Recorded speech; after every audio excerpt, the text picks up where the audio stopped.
Hi, my name is Ben Wallace. I'm a fisheries management biologist for the Iowa Department of Natural Resources in Northwest Iowa, and I'm also currently the president of the Iowa chapter of the American Fisheries Society, and I'll be interviewing Tom Gengerke today. Thanks.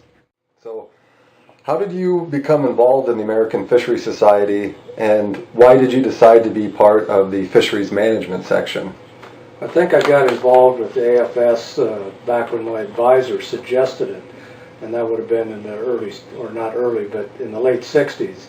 My advisor was Dr. John Nickham, and I'd wandered into fisheries because I decided I didn't like forestry or something, so he got me started on it, and it's getting to be a few years now. So. Yeah. And is there a particular reason why you joined the fish management section? Well, it seemed pertinent to when the sections were created and we had the management section, then it seemed appropriate that you join things that were discipline specific. I was probably in a number of sections at that time, but the management section always had a little bit of relevance to what I was doing.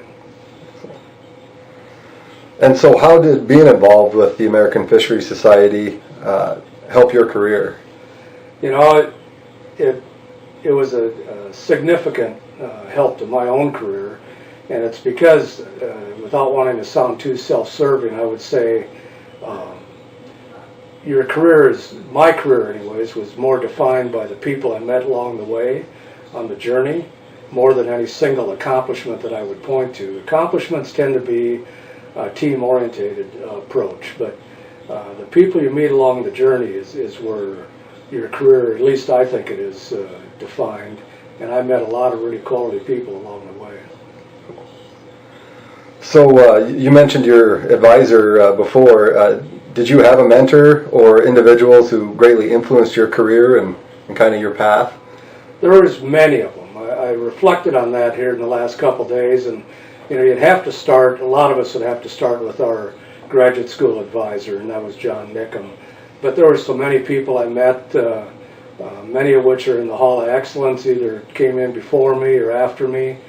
I happened to stop at Exarban a couple years ago, just curiosity what it looked like, and as I looked at those plaques and I thought about those people, I personally knew or had been close to probably 80% of them. And either a lot of that was through the AFS, meeting people through that and working on different projects through the AFS. Some were, a particular piece of work that I really admired that they'd done. It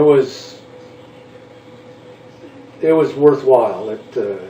Like I say, the people you meet on your career is what will define it. Excellent.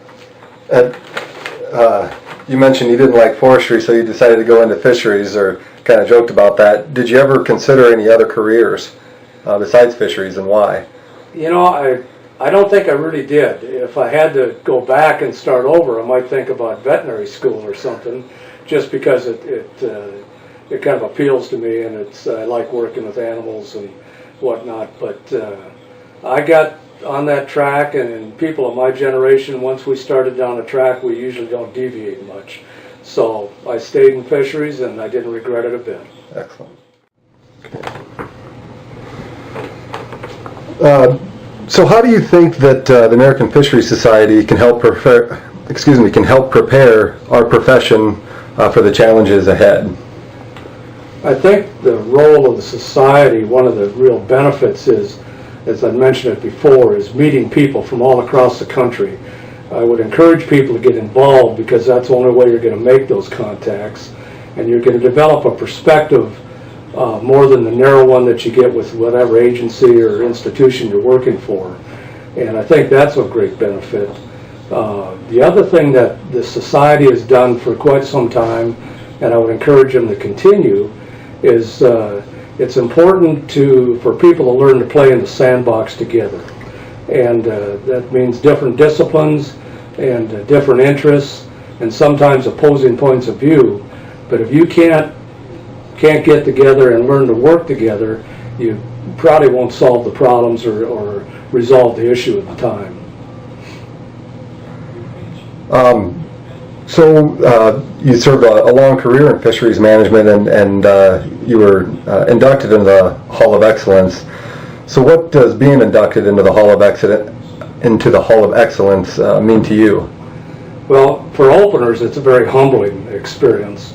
And when I first found out that I was inducted into it, I actually called my old advisor and I said, I don't really think I deserve this.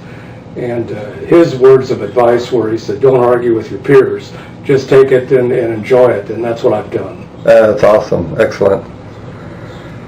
So what do you believe is or was or continues to be your biggest contribution to fisheries? I think probably being able to work with a variety of people from different disciplines. And I was blessed with such a great staff that, I didn't have to work on a day-to-day basis directing what everyone did. I trusted that, once we had jointly decided on where we wanted to get, they were able to get us there. As far as a contribution, I would like to think I had the vision, 30-some years ago to know that fishery issues are seldom solved in the lake or the stream. They're usually solved in the watershed. And so an early interest of mine was protecting riparian areas, and that takes a significant amount of money, millions of dollars, but you have to work at it gradually usually. You plant the seed, you develop the interest, you get the public support, and eventually you can hopefully get done what you want to do. And we're doing a lot of that now, so that's definitely a huge deal. So in regards to the AFS and the fisheries management section and getting into this field of fisheries, what words of wisdom would you share with students and young biologists? I don't know that I've got a lot of words of wisdom on it. What I would say, and I mentioned it earlier, it's really important that you learn to deal with different disciplines, and you need to work with people that don't share your point of view. You need to understand it to deal with it, and that means when you go to these meetings and let's just say the opposition has a different point of view, at the end of the day, spend a little time socializing with them. A classic example of that is on these large river management systems like the UMRCC or the MRNRC, the cooperative groups, 5 or 6 state agencies that we all work for, many of us work for, but there's other groups out there and competing interests, and just because their interest is different than yours doesn't mean that it's wrong, but there's usually some middle ground that you can come to.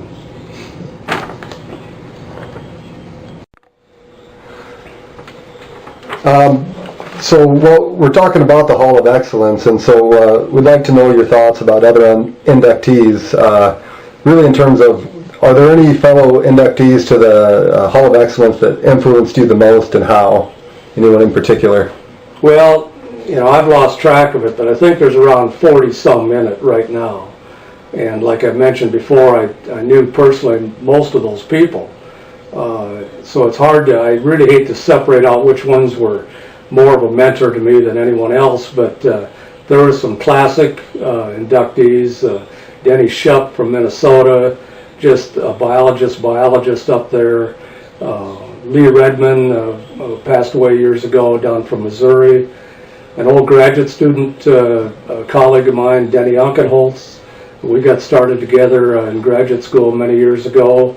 There's just a lot of them, Wayne Hubert and Dave Willis, and the list goes on, but what all of those people shared was professional excellence. And what that came about from is it's seldom any one breakthrough or individual accomplishment.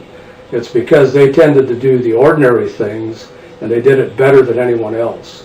They learned how to execute early in their careers, and they maintained that.